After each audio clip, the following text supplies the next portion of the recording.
بسم الله الرحمن الرحيم. الحمد لله رب العالمين والعاقبة للمتقين والصلاة والسلام على سيدنا محمد وعلى آله وأصحابه أجمعين. أما بعد. باب الأمر بالمعروف کی دوسری فصل ہے. الفصل الثاني. عن حذيفة رضي الله تعالى عنه أن النبي صلى الله عليه وسلم قال والذي نفسي بيده لتأمرن بالمعروف ولتنهون عن المنكر أو ليوشكن الله أن يبعث عليكم عذابا من عنده ثم لتدعنه ولا يستجاب لكم. حضرت سیدنا حذیفہ رضی اللہ تعالیٰ عنہ سے مروی ہے، وہ فرماتے ہیں کہ رسول اللہ صلی اللہ علیہ وسلم نے ارشاد فرمایا، قسم اس ذات کی جس کے قبضے میں میری جان ہے، لتأمرن بالمعروف ولتنہون عن المنکر، تم لوگ ضرور بضرور نیکی کا حکم دیتے رہو گے اور ضرور بضرور گناہوں سے روکتے رہو گے، او ورنہ لیوشکن اللہ ان یبعث علیکم عذابا، کہ عنقریب اللہ تبارک و تعالی تم پر اپنی جانب سے، من عنده، اپنی جانب سے ایسا عذاب تم پر بھیجیں گے کہ ثم لتدعنه، کہ تم اس کو پکارو گے، یعنی اللہ کو مدد کے لیے پکارو گے، دعائیں مانگو گے، فریاد کرو گے، ولا یستجاب لکم، لیکن تمہاری دعا قبول نہیں ہوگی، کہ تم ضرور بضرور نیکی کا حکم دیتے رہو گے، گناہوں سے روکتے رہو گے، ورنہ ایسا ہو جائے گا۔ کیسے ہو جائے گا؟ کہ اللہ کی طرف سے تم پر ایک ایسا عذاب آئے گا کہ تم اس کو پھر مدد کے لیے پکارو گے لیکن تمہاری دعائیں قبول نہیں ہو۔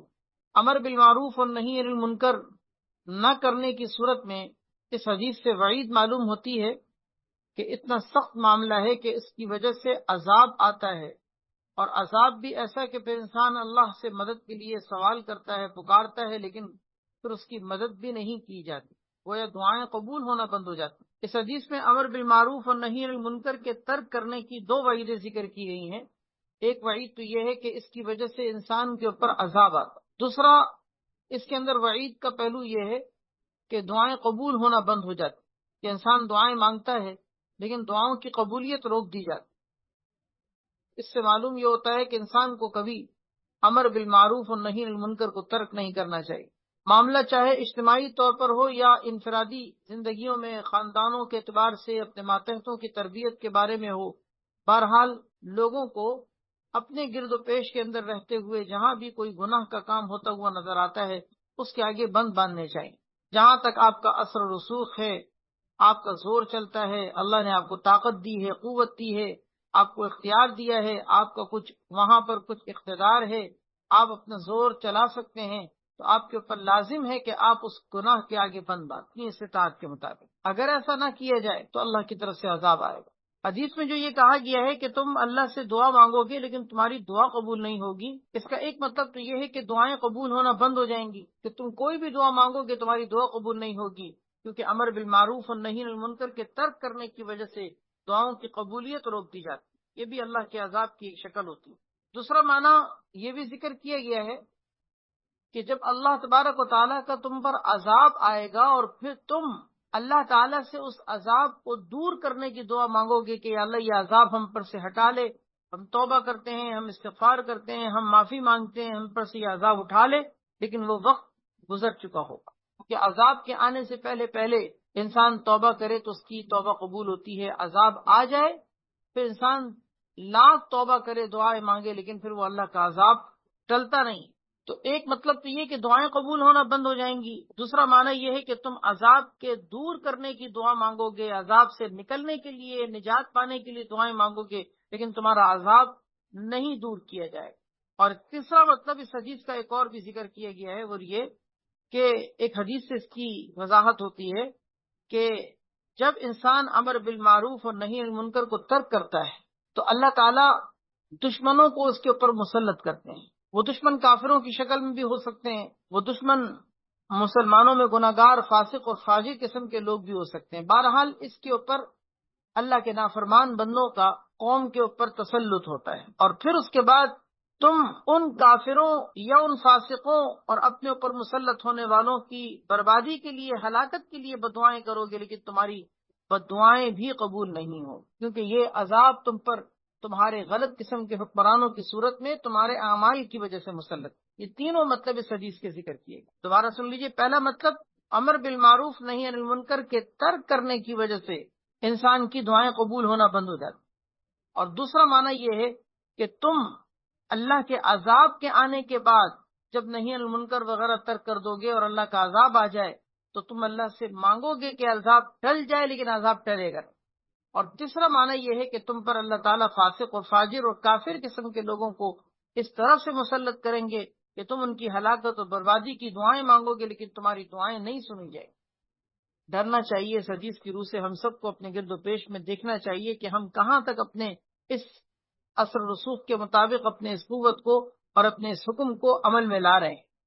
ہمارے خاندان میں، ہماری فیملی میں، ہمارے گھر میں، ہمارے ماتحتوں میں، ہماری اولاد میں، ہمارے گھر بار میں، ہمارا جہاں تک اثر و رسوخ ہے، زور چلتا ہے، ہم اپنے حصے کا کام کس حد تک کر رہے ہیں، دیکھیں، پرکھیں، جانچیں، اپنا جائزہ لیں۔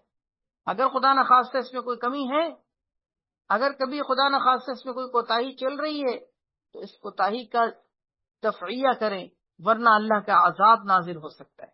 اگلی حدیث ہے وعن عرس بن عمیرہ عن النبی صلی اللہ علیہ وسلم قال، حضرت عرس بن عمیرہ رضی اللہ تعالیٰ عنہ سے مروی ہے کہ وہ نبی کریم صلی اللہ علیہ وسلم سے نقل فرماتے ہیں کہ اذا عملت الخطیۃ فی الارض، کہ جب زمین میں کوئی خطا کی جاتی ہے، کوئی گناہ کیا جاتا ہے، اللہ کی کوئی نافرمانی کا کام کیا جاتا ہے، تو من شہدہا فکرہہا کان کمن غاب عنہا، تو جو اس گناہ پر حاضر ہو، گناہ کی جگہ پر موجود ہو، لیکن فکرہہا، وہ اس کو ناپسند کرتا ہو، اس کی حمایت نہ کرتا ہو، اس کو سپورٹ نہ کرتا ہو، اس کی حمایت نہ کرتا ہو، اس کو صحیح نہ سمجھتا ہو، کان کمن غاب عنہا، تو اس کی حالت اس شخص کی طرح ہے کہ جو وہاں پر موجود ہی نہیں، کیونکہ اس کے وہاں پر موجود ہونے کا مطلب حمایت کرنا ہے۔ یہ وہاں پر اگرچہ موجود ہے لیکن اس کو غلط کہہ رہا ہے، غلط سمجھ رہا ہے، دل میں اس کو برا جانتا ہے، زبان سے بھی اپنے حصے کے بقدر اس کو روکتا ہے، تو ایسی صورت میں ہم یہ سمجھیں گے کہ وہ وہاں پر موجود ہی نہیں ہے، وہ ان گناہ گاروں میں موجود ہی نہیں۔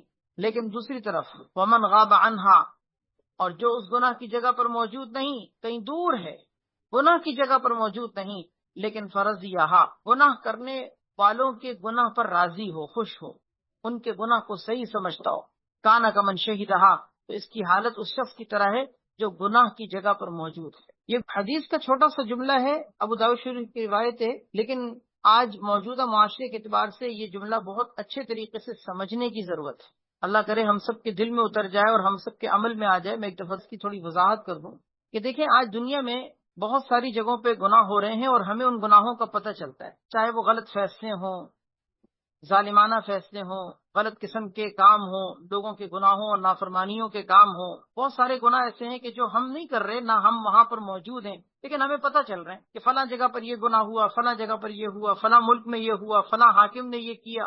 بہت سارے گناہوں کا ہمیں پتہ چلتا ہے۔ یہ بات یاد رکھیں، اگر آپ اس گناہ کو سنتے ہیں اور آپ اس گناہ کو صحیح کہتے ہیں، یعنی آپ اس کو فیور دیتے ہیں، اس کی حمایت کرتے ہیں، اس کو سپورٹ کرتے ہیں، یا کم سے کم نظریاتی طور پر اس گناہ کے کرنے والوں کے ساتھ ہیں، آپ کہتے ہیں کہ جی فلاں جگہ پر یہ کام ہو رہا ہے، صحیح ہو رہا ہے، نظریاتی طور پر آپ ان کے ساتھ ہیں، تو اس کا مطلب آپ دور بھی ہیں تب بھی گناہ کی جگہ پر موجود ہیں، کیونکہ آپ نے اس گناہ کو فیور دیا ہے، ان گناہ گاروں کو آپ نے نظریاتی طور پر فیور دیا ہے، آپ ان کے ساتھ ہیں نظریاتی طور پر، فکری طور پر آپ اس عمل کو درست سمجھتے ہیں، تو اس کا مطلب یہ کہ آپ دور بھی ہیں تب بھی وہاں پر موجود ہیں۔ مثلا میں یہاں بیٹھا ہوں پاکستان کے اندر، امریکہ میں ہونے والی کوئی برائی، کوئی نافرمانی، کوئی سرکشی، کسی بھی قسم کا اللہ کا نافرمانی کا کام مجھے پتا چلا کہ وہاں ہوا، اور میں نے یہاں بیٹھے بیٹھے فکری طور پر یہ کہا ہاں صحیح ہوا، جن لوگوں نے کیا نا صحیح کیا، اس کا مطلب میں کوسوں میل دور بیٹھا ہوں، لیکن گویا کہ میں اس جگہ پر موجود ان لوگوں کے ساتھ شریک ہوں، میں اس گناہ میں ان لوگوں کے ساتھ شریک ہوں۔ کیوں؟ اس لیے کہ میں نے نظریاتی طور پر ان کو فیور دیا۔ بات سمجھیے گا، اس کا مطلب کیا ہوا کہ اگر آپ گناہ کو گناہ سمجھتے نہیں ہیں اور آپ گناہ کو صحیح کہتے ہیں، تو جو گناہ میں لگے ہوئے ہیں آپ ان کے ساتھ ہیں، بھلے آپ دنیا کی کسی دوسرے کونے پہ بیٹھے ہوں، کیونکہ آپ فکری طور پر، نظریاتی طور پر آپ نے ان کو فیور دیا، تو آپ اس گناہ میں شریک ہیں۔ دوسری طرف ومن غاب عنہا، یہ دوسرا جملہ ہے اسی کا دوسرا پہلو، اگر آپ گناہ کی جگہ پر خود موجود ہیں، جہاں اللہ کی نافرمانی کی جا رہی ہے، کسی علاقے میں اللہ کے حکم کو توڑا جا رہا ہے، اور آپ نظریاتی طور پر اس کو غلط سمجھتے ہیں، غلط کہتے ہیں، آپ اس کو نہ سپورٹ کر رہے ہیں، نہ اس کی حمایت کر رہے ہیں، نہ فکری طور پر آپ اس کے ساتھ ہیں، تو آپ وہاں موجود ہو کر بھی ان سے الگ ہیں، آپ دور ہیں۔ شریعت میں آپ کا وہاں موجود ہونے کے باوجود آپ کے بارے میں یہ اعتبار ہے کہ آپ وہاں نہیں۔ کتنی اہم بات ہے۔ اس سے کیا معلوم ہوا کہ گناہ کو سپورٹ نہ کریں، گناہ کی حمایت نہ کریں، گناہ کو گناہ سمجھیں، گناہ گاروں کے عمل کو، ان کی نافرمانیوں کے کاموں کو صحیح نہ کہیں۔ نظریاتی طور پر کم سے کم اتنا تو سمجھے کہ غلط غلط ہے۔ اگر غلط کو روک نہیں سکتے، ظالم کے ہاتھ کو پکڑ نہیں سکتے، مجرم کے جرم کو نہیں روک سکتے، تو کم سے کم جرم سمجھے تو صحیح۔ آپ کو یاد ہوگا پچھلے درس کے اندر یہ باقاعدہ حدیث گزری ہے کہ اگر کوئی شخص گناہ کو دیکھے تو اس کو چاہیے کہ اپنے ہاتھ سے روکے، اور اگر وہ نہیں روک سکتا تو کم سے کم اپنی زبان کو استعمال کرے، اور اگر اپنی زبان سے بھی وہ نہیں روک سکتا، منع کر سکتا، تو ایسی صورت میں کم سے کم دل سے تو برا جانے۔ یہ تو آخری درجہ ہے نا، وذالک اضعف الایمان، یہ ایمان کا سب سے ادنا ترین حصہ ہے، کمزور ترین حصہ ہے۔ اس کے بعد ایمان کا حصہ نہیں ہے۔ اس کے بعد کا مطلب یہ ہے کہ آپ اس گناہ میں شریک ہیں، بھلے آپ دنیا کے کونے کونے پہ کہیں دور نکلے ہوئے ہوں، لیکن اگر آپ گناہ کو گناہ نہیں کہہ رہے تو آپ گناہ گاروں کے ساتھ شریک۔ اس وقت دنیا کے اندر مسلمانوں میں بھی، میں کافروں مشرکوں کی بات نہیں کر رہا، مسلمانوں کے اندر بھی دو طرح کے طبقے بن چکے ہیں اور بن رہے ہیں، اور مزید اس کے اندر یہ فرق ہو رہا ہے جس کو ہم کولڈ وار کہتے ہیں، سرد جنگ، جس کے لیے اسلحے کی ضرورت نہیں ہوتی، یہ نظریاتی جنگ ہوتی۔ ایک طبقہ ہے وہ جو گناہوں، نافرمانیوں اور سرکشیوں کے کاموں کو فیور دیتا ہے، نظریاتی فکری طور پر ان کا ساتھ ہے۔ دنیا کے اندر ہونے والے گناہوں میں سے بہت سے گناہ کے کام ان کو اچھے لگتے ہیں، صحیح کہتے ہیں۔ مثال کے طور پر بہت سارے گناہ ایسے ہیں دنیا کے اندر ہو رہے ہیں، اور مسلمانوں میں ایسے لوگ ہیں جو اس کو صحیح سمجھ رہے ہیں۔ بہت ساری مثالیں دی جا سکتی ہیں، بہت سارے معاملات ہیں، بہت سارے ایسے گناہ ہیں جو نافرمانی کے ہیں، اور لوگوں میں بہت سے مسلمان اس کو صحیح کہہ رہے ہیں۔ مثال کے طور پر سالگرہ منانا کیسا ہے؟ ایک سوال ہے، آپ کو اس کے دو جواب ملیں گے مسلمانوں میں۔ کچھ لوگ اس کو صحیح کہتے ہیں اور کچھ لوگ اس کو غلط کہتے ہیں، قطع نظر اس بات کے کہ شریعت کا کیا حکم ہے۔ نہیں، عوام میں اس کے بارے میں دو نظریے ہیں، بعض مسلمان اس کو صحیح کہتے ہیں، بعض مسلمان اس کو غلط کہتے ہیں۔ جہاد کی حقیقت کیا ہے؟ جہاد دہشت گردی ہے یا نہیں؟ مسلمانوں میں آپ کو دو نظریے ملیں گے۔ پردہ عورت کو کرنا چاہیے یا نہیں کرنا چاہیے؟ آپ کو اس میں مسلمانوں میں دو نظریے ملیں گے، ہے نا؟ یہ سوچتے چلے جائیں، مثال اس کی بہت ساری۔ داڑھی ٹوپی رکھنا کیسا ہے؟ مسلمانوں کو اپنا حلیہ کیسا رکھنا چاہیے؟ اس میں آپ کو دو نظریے ملیں گے۔ کچھ لوگ اس کو قدامت پسندی کہتے ہیں، کچھ لوگ اس کو نبی کی سنت کہتے ہیں، کچھ لوگ اس کو زمانے کی ترقی میں رکاوٹ سمجھتے ہیں، کچھ لوگ اس کو حضور کی سنت کی اتباع اور باعث ترقی سمجھتے ہیں۔ مسلمانوں میں دو طرح کے لوگ ہیں، آپ کس کے ساتھ ہیں؟ آپ اپنے آپ سے پوچھئے۔ اس طرح کے نظریاتی تمام معاملات میں آپ کی اگر دینی سوچ ہے، اسلام شریعت کے مطابق ہے، قرآن و حدیث کا اگر اللہ نے آپ کو شعور دیا ہے، تو آپ حق کو حق کہہ کر اس کی اتباع اور پیروی کریں۔ یہ ہے وہ چیز جو اس حدیث میں ذکر کی جا رہی ہے کہ جب روئے زمین پر کہیں گناہ کیا جاتا ہے تو جو لوگ وہاں پر موجود ہیں لیکن اس کو ناپسند کرتے ہیں، غلط کہتے ہیں، تو وہاں ہو کر بھی وہ ایسے ہیں جیسے نہیں ہیں، اور جو وہاں موجود ہیں لیکن اس کو نہیں غلط کہہ رہے، اس کا مطلب یہ ہے کہ وہ وہاں پر موجود نہیں ہے۔ خلاصہ یہ نکلا کہ اصل چیز یہ ہے کہ آپ گناہ کو گناہ سمجھیں، اگر وہاں موجود ہوں گے بھی شریعت پھر بھی آپ کو وہاں سے الگ سمجھے۔ اللہ ہم سب کو سمجھنے کی توفیق دے۔ اس لیے کم سے کم آخری درجے پر تو آ جائیں۔ اعلیٰ درجے کی بات تو یہ کہ گناہ کرنے والوں کے ہاتھ کو پکڑیں۔ اللہ نے آپ کو اتھارٹی دی ہے، طاقت دی ہے، اپنی طاقت کو استعمال کریں۔ نہیں کر سکتے اپنی زبان کو تو استعمال کریں، اپنے قلم کو تو استعمال کریں، اور یہ بھی نہیں کر سکتے تو کم سے کم دل سے فکری طور پر، نظریاتی طور پر غلط کو غلط سمجھے، کیونکہ یہ ایمان کا ادنا ترین حصہ ہے۔ اس کے بعد ایمان کا کوئی درجہ نہیں۔ کتاب الفتن کے اندر، مشکاۃ شریف کے اندر ہی روایت موجود ہے، نبی علیہ الصلوۃ والسلام نے قرب قیامت کے اندر جن فتنوں کی پیشن گوئی کی ہے، ان فتنوں میں سے ایک فتنہ بیان کرتے ہوئے آپ نے فرمایا مسلمان اس وقت دو خیموں میں بڑھ جائیں گے۔ ایک خیمہ ایسا ہوگا جس میں اخلاص ہوگا، ایمان ہوگا، نفاق نام کی کوئی چیز نہیں ہوگی، اور ایک طبقہ ایسا ہوگا، ایک خیمہ ایسا ہوگا جس میں نفاق ہوگا کھلم کھلا، اس میں اخلاص نام کی کوئی چیز نہیں۔ یہ ہے وہ کولڈ وار، نظریاتی جنگ جو آج دنیا کے اندر چل رہی ہے، تقسیم ہو رہی ہے۔ اس وقت دنیا کے اندر کیٹیگری بن رہی ہیں مسلمانوں، حق اور باطل کے ماننے والے اپنے اپنی راہوں پہ چل رہے ہیں، تقسیم ہو رہی۔ اسی لیے علم حاصل کرنے کا حکم دیا گیا ہے، تاکہ حق کو حق سمجھنے کی صلاحیت پیدا ہو۔ ایک دعا مانگا کریں، حدیث سے ثابت ہے، اللہم ارنا الحق حقا وارزقنا اتباعہ، اللہ ہمیں حق کو حق دکھا اور اس کی اتباع اور پیروی کی توفیق نصیب فرما، وارنا الباطل باطلا وارزقنا اجتنابہ، اور ہمیں باطل کو باطل سمجھنے کی اور اس سے بچنے کی توفیق عطا فرما۔ یہ بھی بہت بڑی نعمت ہے کہ حق کی پہچان نصیب ہو جائے۔ اگر آپ اس کی اتباع پیروی نہ بھی کر رہے ہوں لیکن کم سے کم اگر حق کو حق سمجھ رہے ہیں، یہ بھی بہت بڑی نعمت ہے۔ ایک آدمی نماز نہیں پڑھتا اور نماز کو درست ہی نہیں سمجھتا، وہ کہتا ہے کیا نماز پڑھے، 5 ٹائم نماز پڑھنے سے کاروبار کیسے ہوگا، یہ نماز پڑھنا کوئی ضروری تھوڑی ہے۔ ایک آدمی وہ ہے کہ جو نماز کو واجب، فرض، ضروری سمجھتا ہے لیکن پڑھتا نہیں۔ آپ خود سوچ سکتے ہیں کہ دونوں میں سے کون زیادہ سنگین گناہ کا مرتکب ہے۔ جو آدمی نماز نہیں پڑھتا وہ گناہگار ہے، جو آدمی نماز کو درست ہی نہیں سمجھتا، فرض ہی نہیں سمجھتا، اس کا تو اسلام سے ہی کوئی تعلق نہیں۔ اسی طرح پردہ نہ کرنا گناہ ہے، پردے کو ضروری ہی نہ سمجھنا یہ اس سے بڑا گناہ ہے۔ جب عقل مسخ ہوتی ہے، عقل الٹی ہو جاتی ہے، تو پھر دین کے احکام انسان کو صحیح اور غلط کی پہچان ختم ہونے شروع ہو جاتی ہے۔ اللہ ہم سب کو سمجھنے کی توفیق عطا فرمائے۔ بہرحال اس وقت معاشرے کے اعتبار سے اپنے آپ کو اس طبقے میں شامل کیجئے جس طبقے کے اندر دین کا شعور ہے، کم سے کم غلط کو غلط کہیں، اتنا تو کم سے کم شعور ہونا چاہیے۔ اگر اتنا بھی نہیں ہے تو پھر اپنی عقل پر سوائے ماتم کے کچھ نہیں کیا جا سکتا۔ حضرت ابو بکر صدیق رضی اللہ تعالیٰ عنہ سے مروی ہے، فرماتے ہیں کہ یا ایھا الناس انکم تقرؤون هذه الآیہ، تم لوگ قرآن کریم کی سورہ مائدہ کی 105 نمبر آیت یہ پڑھتے ہو، انکم تقرؤون هذه الآیہ، تم لوگ یہ آیت پڑھتے ہو، یا ایھا الذین آمنوا علیکم انفسکم، اے ایمان والوں تم پر لازم ہے کہ تم اپنے نفسوں کو، اپنی ذات کو دیکھو، اپنی ذات کی اصلاح کی فکر کرو۔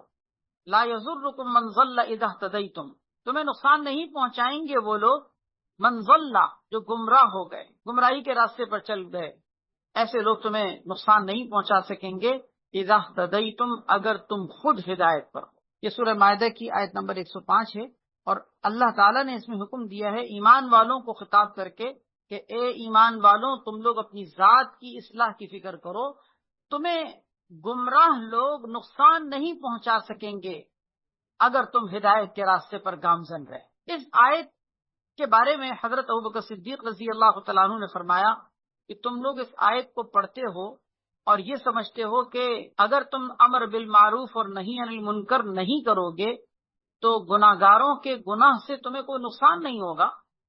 تم لوگ اس آیت کا کیا یہ مطلب سمجھتے ہو کہ اس کی وجہ سے امر بالمعروف اور نہی عن المنکر ترک کر دو تو تمہیں کوئی نقصان نہیں ہوگا، بس اپنی اصلاح کرو، اپنی نماز کی فکر کرو، اپنے فرائض پورے کرو، اگر کوئی گناہ کرتا ہے، جرم کرتا ہے، اللہ کی نافرمانیاں کرتا ہے تو تمہیں کوئی نقصان نہیں پہنچے گا؟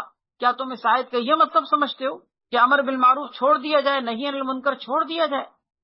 نہیں نہیں نہیں، اس آیت کا یہ مطلب نہیں۔ حضرت سیدنا ابوبکر صدیق رضی اللہ عنہ فرما رہے ہیں کہ قرآن کریم کی اس آیت سے تمہیں دھوکہ نہ ہو۔ اس آیت کو اچھی طرح دیکھ لیجئے، اس آیت میں یہ پہلے معنی کے اعتبار سے سمجھیے دھوکہ کیسے ہوتا ہے۔ معنی اس کا یہ ہے کہ اے ایمان والوں تم پر لازم ہے کہ تم اپنی ذات کو دیکھو، اپنی اصلاح کی فکر کرو، اپنے ایمان کی فکر کرو۔ لا یضرکم من ضل اذا اہتدیتم، اگر تم ہدایت پر ہو تو تمہیں گمراہ لوگ جو گمراہی کے راستے پر چل رہے ہیں وہ تمہیں کوئی نقصان نہیں پہنچا سکے، تم اپنی اصلاح کی فکر کرو۔ بظاہر اس آیت کے معنی کو جو ابھی آپ نے سنا، اس سے کیا معلوم ہو رہا ہے؟ امر بالمعروف اور نہی عن المنکر اگر تم نہیں کرتے لیکن کم سے کم اپنی اصلاح کی فکر تم لے کے چل رہے ہو تو بس کافی ہے، تمہیں نافرمان قسم کے لوگوں سے کوئی نقصان نہیں پہنچے۔ تو حضرت ابوبکر صدیق رضی اللہ تعالیٰ عنہ نے اس آیت کو پڑھ کر فرمایا کہ تم لوگ یہ آیت پڑھتے ہو اور اس سے یہ سمجھتے ہو؟ فرمایا فإنی سمعت رسول اللہ صلی اللہ علیہ وسلم، میں نے اللہ کے رسول صلی اللہ علیہ وسلم سے سنا ہے کہ آپ فرما رہے تھے ان الناس اذا رأوا منکرا، کہ جب لوگ منکر کو دیکھیں، گناہ کو دیکھیں، فلم یغیروہ اور اس کو نہ روکیں، غیرہ یغیرو اس کے معنی آتے ہیں تبدیل کرنے، گناہ کو تبدیل کرنے کا مطلب گناہ کو روکنا، گناہ کے آگے بند باندھنا۔ فرمائے کہ جب لوگ کسی گناہ کو ہوتے ہوئے دیکھیں اور اس کو نہ تبدیل کریں، اس کو نہ روکیں، یوشکو ان یعمہم اللہ بعقابہ، عن قریب اس بات کا امکان ہے کہ اللہ تبارک و تعالی عمومی طور پر ان کو اپنے عذاب کا شکار کر۔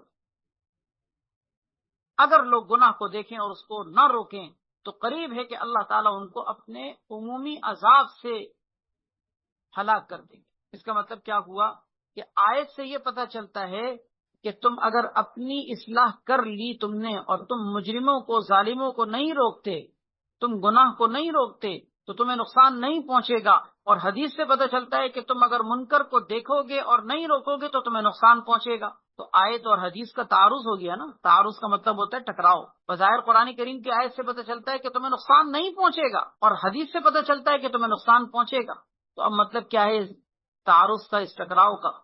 اس کو سنیے۔ اس کا جواب حضرات مفسرین نے اور محدثین نے ذکر کیا ہے کہ قرآن کریم کی یہ جو آیت ہے، یہ آیت اس زمانے کے اعتبار سے کہی جا رہی ہے کہ جبکہ فتنہ معاشرے کے اندر پھیلا ہوا ہو اور انسان اس درجے میں پہنچ چکا ہو کہ امر بالمعروف اور نہی عن المنکر نہ کر سکتا ہو، جیسے کہ یہ بات اسی باب کے اندر آگے حدیث میں آ بھی رہی ہے کہ نبی علیہ الصلوۃ والسلام نے کچھ کام ذکر کیے ہیں کہ جب معاشرے میں یہ ہو جائے تو تم پھر لوگوں کو چھوڑو، اپنی فکر کرو، اپنی اصلاح کی فکر کرو، پھر تم نہیں روک سکتے، لوگوں کو چھوڑ دو۔ یہ فتنوں کے دور کے بارے میں کہا جا رہا، ورنہ عام حالات میں اگر کوئی امر بالمعروف اور نہی عن المنکر جب کر سکتا ہو اور نہ کرے تو پھر اللہ کا عذاب آتا ہے۔ اس طرح سے تطبیق دی گئی ہے۔ تو آیت کا تعلق ہے فتنوں کے اس دور سے کہ جب کہ امر بالمعروف اور نہی عن المنکر ممکن نہ ہو، فتنے چاروں طرف کھٹا ٹوپ اندھیروں کی صورت میں پھیلے ہوئے ہیں، اور حدیث کا تعلق عام حالات سے ہے کہ جب کہ ایک انسان گناہ کو، منکر کو روک سکتا ہو۔ یہ پہلا جواب ہے جو حضرات مفسرین اور محدثین نے ذکر کیا ہے۔ دوسرا جواب اس کا یہ ہے کہ اس آیت کا یہ مطلب نہیں کہ تم گناہ کو ہوتے ہوئے دیکھو اور نہ روکو تو تم پر کوئی نقصان نہیں ہوگا، یہ مطلب نہیں۔ آیت کا مطلب یہ ہے کہ تم اگر کسی کے ایمان کے بارے میں بہت زیادہ فکر رکھتے ہو کہ وہ بھی ایمان لے آئے اور تمہیں اس کے اوپر حسرت ہو، ملال ہو، اس کو دیکھ کر تمہیں کڑن ہوتی ہو کہ کاش کہ یہ بھی ایمان لے آئے، اور پھر تمہاری یہ خواہش پوری نہ ہو پائے، تو پھر تم خود تو ایمان لے آئے ہو، تم اپنی فکر کرو، اس کے ایمان نہ لانے سے تمہیں کوئی نقصان نہیں ہوگا، کیونکہ اس کا ہدایت ملنا نہ ملنا یہ تمہارے ہاتھ میں نہیں ہے کہ تم اس کو ہدایت دے سکو۔ گویا اس آیت میں کچھ خاص احوال میں اس وقت کی بات ذکر کی گئی ہے کہ جب کہ صحابہ کرام اپنے کچھ بعض ایسے رشتہ داروں کو دیکھا کرتے تھے کہ جن کے بارے میں ان کو کڑن ہوتی تھی کہ کاش کہ وہ بھی ایمان کی روشنی کو حاصل کر لیں، لیکن ان کو ہدایت کا نور نہیں مل پا رہا تھا، تو صحابہ کرام بہت زیادہ کڑتے تھے، حسرت کرتے تھے، اور ان کو اس بات پر ملال ہوتا تھا۔ تو آیت نازل ہوئی اور کہا گیا کہ تم اپنی فکر کرو، اگر تم خود ایمان پر اور ہدایت پر ہو تو تمہیں ان کافروں کے کفر کی وجہ سے کوئی نقصان نہیں پہنچے۔ یہ آیت اس پیرائے میں کہی جا رہی، ورنہ حدیث میں جو بات کی گئی ہے اور جو مضمون ذکر کیا گیا ہے وہ اپنی جگہ بالکل درست ہے کہ جو شخص منکر کو دیکھ کر طاقت رکھنے کے باوجود نہ روکے، اللہ کے عمومی عذاب کا اور عقاب کا شکار ہو جائے۔ رواہ ابن ماجہ والترمذی وصححہ، یہ روایت ابن ماجہ کے اندر بھی ہے، ترمذی کے اندر بھی ہے، اور امام ترمذی رحمۃ اللہ علیہ نے اس کو صحیح قرار دیا ہے۔ اور یہی روایت ابو داؤد شریف کے اندر یوں ہے، یعنی ابن ماجہ اور ترمذی کے اندر تو یہ الفاظ جو پیچھے گزرے ہیں، ابو داؤد کے اندر الفاظ یہ ہیں کہ اذا رأوا الظالم، جب لوگ ظالم کو دیکھیں اور فلم یأخذوا علی یدیہ، اور اس کے ہاتھ کو نہ پکڑیں، ظالم کو دیکھا اور اس کے ہاتھ کو نہیں پکڑا، اوشک ان یعمہم اللہ بعقاب، قریب ہے کہ اللہ تعالیٰ عمومی طور پر سب کو عذاب کا شکار کر دے۔ گویا ظالم کو ظلم سے نہ روکنا ایسا جرم ہے کہ جس کی وجہ سے عمومی عذاب آتا ہے، عمومی عذاب آتا ہے۔ اس لیے اگر کوئی عمومی عذاب سے بچنا چاہتا ہے تو پھر صرف اپنی فکر اور اپنی اصلاح اور اپنی ہدایت پر مطمئن اور اکتفا کر کے نہ بیٹھے۔ ایک اور روایت وفی اخرى لہو، ابو داؤد شریف کی ایک اور روایت میں ہے کہ ما من قوم یعمل فیہم بالمعاصی، کوئی قوم ایسی نہیں کہ جس کے اندر معصیت اور نافرمانی کے کام کیے جاتے ہوں، ثم یقدرون علی ان یغیروا، پھر باوجود اس کے کہ وہ اس کے روکنے تبدیل کرنے پر قادر بھی ہوں، لیکن ثم لا یغیرون، لیکن وہ تبدیل نہ کرتے ہوں، اس کو نہ روکتے ہوں، الا یوشک ان یعمہم اللہ بعقاب، ان قریب اللہ تبارک و تعالیٰ ان کے اوپر عمومی عذاب نازل کر دیں گے۔ اور عمومی عذاب کا مطلب بھی سمجھ لیجیے، حضرات محدثین نے اس کی وضاحت کی ہے کہ عمومی عذاب کی شکل یہ بھی ہو سکتی ہے کہ وبائی امراض آ جائیں، زلزلے آ جائیں، طوفان آ جائیں، حادثے آ جائیں۔ یہ موسمی تغیرات جو اس وقت دنیا کے اندر چل رہے ہیں نا، سیلاب، زلزلے، طوفان، یہ سب کیا ہیں؟ اگرچہ لوگ اس کو موسمیاتی تبدیلیاں کہہ رہے ہیں، لیکن یہ موسمیاتی تبدیلیاں کیوں ہو رہی ہیں اس کی بھی تو کوئی وجہ ہوگی نا، اللہ کے حکم سے ہو رہی ہے نا۔ اللہ نے تو انسان کے لیے یہ کائنات کو مسخر کیا تھا، یہ کائنات انسان کے لیے نقصان دہ کیسے بن رہی ہے؟ بارشیں تو اللہ نے انسانوں کے فائدے کے لیے پیدا کی ہیں، نقصان کا جب سبب بننے لگے تو سمجھ لو کہ کچھ نہ کچھ ہے۔ یہ زمین اللہ نے انسان کے لیے مسخر کی تھی کہ اس پہ انسان بیج ڈالتا تھا، فصلیں نکلتی تھی۔ آج فصلیں تباہ ہو رہی ہیں، زمین ہل رہی ہے، بھونچال آ رہا ہے، کچھ نہ کچھ تو ہے نا، کچھ نہ کچھ تو ہے۔ تسخیر کائنات میں جب تبدیلیاں محسوس ہوں تو سمجھ لو کہ کچھ نہ کچھ ہے، ورنہ دنیا کی فطرت میں اللہ نے تسخیر رکھی ہے۔ جانور اللہ نے انسان کے لیے مسخر کیا ہے، اگر سرکش ہو جائے تو سوچو کہ کچھ نہ کچھ تو ہے، اس کو تو اللہ نے مسخر کیا تھا، یہ میرے لیے عذاب اور درد سر کیوں بن گیا؟ تو بہرحال ایک مطلب تو یہ ہے کہ عمومی عذاب کی شکل یہ کہ سیلاب، زلزلے، طوفان، حادثے، بیماریاں، وبائی امراض، یہ سب چیزیں دنیا کے اندر پھیلیں گی۔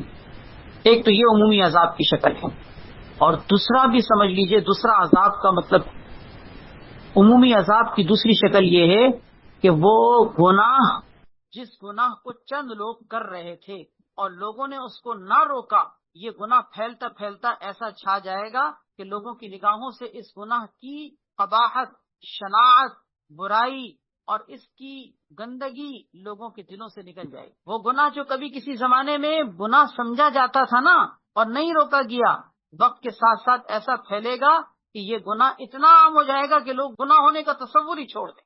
آج آپ دیکھ لیں، بے حیائی، بے شرمی، برہنگی، فحاشی، عریانی، گندگی، بدکاری، زناکاری، سیاکاری، یہ کسی زمانے میں کتنے معاشرے کے گندے گناہ تھے، کتنا خطرناک معاملہ تھا کہ معاشرے میں کچھ لوگ جو کرنے والے ہوتے تھے کتنے ذلیل سمجھے جاتے تھے۔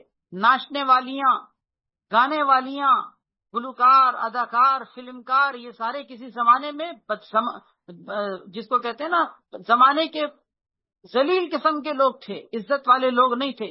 آج ایسے لوگوں کے گناہوں کا نہ روکنا معاشرے کے اندر عذاب بن کر ایسا چھایا ہے کہ لوگ اس میں ایسے مبتلا ہیں کہ آج موسیقی گناہ ہونے سے نکل چکی ہے۔ گانے بجانے کو کوئی گناہ نہیں سمجھتا، نہ میوزک موسیقی کو کوئی گناہ سمجھتا ہے۔ نماز چھوڑنے کو کبھی کسی زمانے میں برا سمجھا جاتا ہو، آج نماز چھوڑنے کے عمل کو کوئی گناہ کہتا ہے۔ سود کھانے کو کبھی کوئی گناہ سمجھتا تھا، آج سود کھانے کو کوئی گناہ سمجھتا ہے۔ وقت کے ساتھ ساتھ عمومی عذاب ایسا آتا ہے نا کہ وہ گناہ جو کبھی گناہ تھا وہ گناہ ہونے سے نکل جاتا۔ یہ بھی عذاب کی ایک خطرناک شکل ہے، اور یہ بات یاد رکھیے، یہ جو دوسری شکل ہے نا، یہ پہلے عذاب سے بدتر ہے، پہلے عذاب سے بدتر ہے، کیونکہ زلزلے، طوفان، حادثے، سیلاب یہ اتنے خطرناک نہیں ہیں جتنا خطرناک معاملہ یہ ہے کہ لوگوں کی نگاہوں سے گناہ کا گناہ ہونا نکل جائے، کیونکہ جب گناہ کا گناہ ہونا نکل جائے گا تو کوئی توبہ کرے گا۔ اللہ اکبر، اللہ پاک ہم سب کو سمجھنے کی توفیق دے دے۔ یہ گناہ کو نہ روکنے کا بہت بڑا عذاب یہ آتا ہے کہ گناہ کا گناہ ہونا معاشرے کے اندر سے اس کا تصور ختم ہو جاتا، اور پھر اس کے بعد پھر وہ گناہ معاشرے کے اندر ایسا تیزی سے پھیلتا ہے جیسے زمین میں درخت کی جڑیں پھیلتی، ایک سے دوسرا، دوسرے سے تیسرا، تیسرے سے چوتھا۔ نظریاتی طور پر لوگ گناہ کو جو کبھی کسی زمانے میں گناہ کہتے تھے، اس کے گناہ ہونے کی قباحت اور شناعت دلوں سے نکلتی چلی جاتی۔ یہ اللہ کا وہ عذاب ہوتا ہے کہ جو سب کو اپنی لپیٹ میں آہستہ آہستہ لیتا رہتا ہے، کیونکہ ان لوگوں نے ایک دوسرے کو روکا نہیں تھا۔ بنی اسرائیل کے اوپر بھی یہ عذاب آیا تھا۔ سورہ مائدہ اٹھا کے دیکھیے، 6 پارے کے آخری رکوع میں اللہ تعالیٰ نے فرمایا ہے کہ بنی اسرائیل پر لعنت اور پھٹکار پڑی۔ وجہ کیا تھی؟ کانوا لا یتناہون عن منکر، آپس میں ایک دوسرے کو گناہ سے روکتے نہیں تھے۔ بہرحال اللہ پاک ہم سب کو سمجھنے کی توفیق عطا فرمائے۔ وفی اخری لہو، ایک اور روایت ابو داؤد شریف کی ہے جس میں یہ الفاظ ہیں، ما من قوم یعمل فیہم بالمعاصی ہم اکثر ممن یعملہ، کہ کوئی قوم ایسی نہیں کہ جس کے اندر نافرمانی اور گناہ کے کام کیے جاتے ہوں، اور وہ لوگ یعنی جو گناہ سے بچنے والے ہیں وہ کرنے والوں سے زیادہ ہوں تعداد میں، لیکن اگر اس کے باوجود وہ زیادہ ہونے کے باوجود بھی چند گناہ کرنے والوں کو نہ روکیں، اللہ کا عمومی عذاب آ جائے۔ مثال کے طور پر جیسے اگر 1 لاکھ افراد کسی علاقے میں، محلے میں بستے ہیں، اور اس کے اندر 90,000 لوگ مثلاً اس گناہ میں نہیں پڑے ہوئے، 10,000 لوگ اس گناہ کے اندر پڑے ہوئے ہیں، اگر یہ 90,000 ان 10,000 لوگوں کو گناہ سے نہیں روکیں گے، ان 10 کا وبال ان 90,000 پر بھی پڑے. یہ ہے مطلب کہ کوئی قوم ایسی نہیں کہ جس کے اندر گناہ نافرمانی کے کام کیے جائیں اور وہ لوگ جو نہیں کرنے والے وہ کرنے والوں سے زیادہ ہوں. پھر بھی اگر حدیث کا اگلا جملہ جو یہاں ذکر نہیں کیا گیا کہ پھر بھی اگر وہ نہ کرنے والے اگر کرنے والوں کے ہاتھ کو نہ روکیں تو کرنے والوں کا وبال ان نہ کرنے والوں پر پڑ جائے. کیونکہ عمومی عذاب کا مطلب یہی ہے نا کہ عمومی عذاب جب آتا ہے تو ظالموں پر صرف نہیں آتا. جیسے کہ میں نے عرض کیا تھا کہ وہ آیت قرآن کریم میں سورہ انفال کے اندر وَاتَّقُوا فِتْنَةً لَا تُصِيبَنَّ الَّذِينَ ظَلَمُوا مِنْكُمْ خَاصَّةً، اللہ کے اس عذاب سے ڈرو جو تم میں صرف ظالموں پر نہیں آئے گا بلکہ جو ظالموں کا ہاتھ نہیں پکڑیں گے ان پر بھی آ جائے. اللہ پاک مجھے آپ کو سب کو عمل کی توفیق نصیب فرمائے. اللہ تعالی ہم سب کو گناہوں سے بچنے کی بھی اور گناہوں سے لوگوں کو بچانے کی بھی روکنے کی بھی گناہوں کے آگے بند باندھنے کی توفیق نصیب فرمائے. وآخر دعوانا الحمدللہ رب العالمین. الحمدللہ رب العالمین حمد الشاکرین والصلاة والسلام علی سید الانبیاء والمرسلین وعلی آلہ واصحابہ الطیبین الطاہرین. یا اللہ یا رحمان یا رحیم یا ذی الجلال والاکرام، اپنے فضل و کرم سے ہم سب کے تمام گناہوں کو معاف فرما. یا اللہ ہم عاجز و فقیر مسکین گناہگار و خطا کار سیاہ گار بندے ہیں. اللہ ہم بڑی کوتاہیوں کا ارتکاب کرنے والے، یا اللہ بڑے جرائم کا ارتکاب کرنے والے، نہ جانے ہم سے جانتے بوجھتے ہوئے یا بھولے سے آج تک کتنے گناہ ہو گئے، ہمیں اپنے گناہوں کی تعداد تک کا نہیں پتا. اے اللہ شعوری یا غیر شعوری طور پر خلوتوں میں، جلوتوں میں، محفلوں میں، مجلسوں میں، اندھیروں میں، تاریکیوں میں، روشنیوں میں، جہاں کہیں ہم سے جتنے گناہ ہوئے، چاہے ہمیں یاد ہو یا نہ ہو، لیکن تیرے علم غیب میں سب کچھ موجود ہے. اے اللہ تو اپنے فضل و کرم سے ہمارے ڈھکے چھپے خفیہ علانیہ ظاہری باطنی صغیرہ کبیرہ ہر طرح کے گناہوں کو معاف فرما. یا اللہ ہر طرح کے گناہوں کو معاف فرما. مالک اپنے فضل و کرم سے ہم سب کی تمام جتنی کوتاہیاں ہیں، غلطیاں ہیں، لغزشیں ہیں، سب سے درگزر فرما. یا اللہ ہم سب کے تمام گناہوں کو نیکیوں میں تبدیل فرما. ہم سب کو عافیت نصیب فرما. اس وقت امت مسلمہ کی جو پریشانیاں ہیں، خاص طور پر ہمارے وطن عزیز پاکستان کے اندر بھی جو سیلابی صورتحال ہے، حادثات سانحات میں یہ ملک گھرا ہوا ہے. یا اللہ تو اپنے فضل و کرم سے ہمارے اس ملک کے پاکستان پر رحم فرما، کرم فرما، سیلابی صورتحال کو ختم فرما، ہونے والے نقصانات کی تلافی فرما. جان و مال کے جو نقصان ہوئے، املاک کے نقصان ہوئے، اموال کے نقصان ہوئے، یا اللہ تو اس کی تلافی فرما. جو جانیں ضائع ہوئی ہیں، یا اللہ تو اپنے فضل و کرم سے سب کی مغفرت فرما. یا اللہ تو رحیم ہے، کریم ہے، معاف کرنے والا ہے. یا اللہ ہم سب کو معاف فرما دے. ہم سب کو اجتماعی طور پر انفرادی طور پر سچی توبہ کی توفیق نصیب فرما. یا اللہ ان گناہوں کو خاص طور پر معاف فرما جن گناہوں کی وجہ سے ہم پر یہ پھٹکار پڑ رہی ہے. یا اللہ ہم پر یہ لعنت برس رہی ہے، عذاب آ رہے ہیں. یا اللہ ہم لپیٹ میں ہیں، عذاب کی لپیٹ میں ہیں، زلزلوں کی صورت میں، سیلابوں کی صورت میں، طوفانوں کی صورت میں. یا اللہ یا رب العالمین اپنے فضل و کرم سے ہم سب کو معاف فرما دے.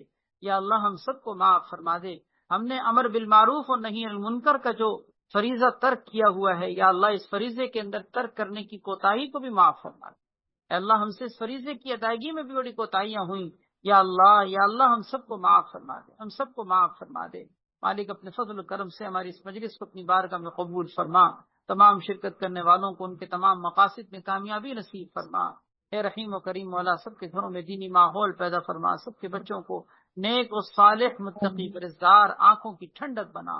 سب کے گھروں میں خوشحالی پیدا فرما، فراوانی پیدا فرما. یا اللہ عافیت کی شکلیں پیدا فرما. سب کے تمام مسائل کو حل فرما. جو بیمار ہیں سب کو شفائے کلی نصیب فرما. نت نئی پیدا ہونے والی طرح طرح کی بیماریاں، پریشانیاں، تکلیفیں، کمزوریاں، یا اللہ ان ساری چیزوں سے ہم سب کو محفوظ و مامون فرما. جن میں ہم مبتلا ہیں ہم سب کو عافیت نصیب فرما. سبحان ربک رب العزت عما یصفون وسلام علی المرسلین الحمد للہ رب العالمین. آمین یا رب العالمین برحمتک یا ارحم الراحمین.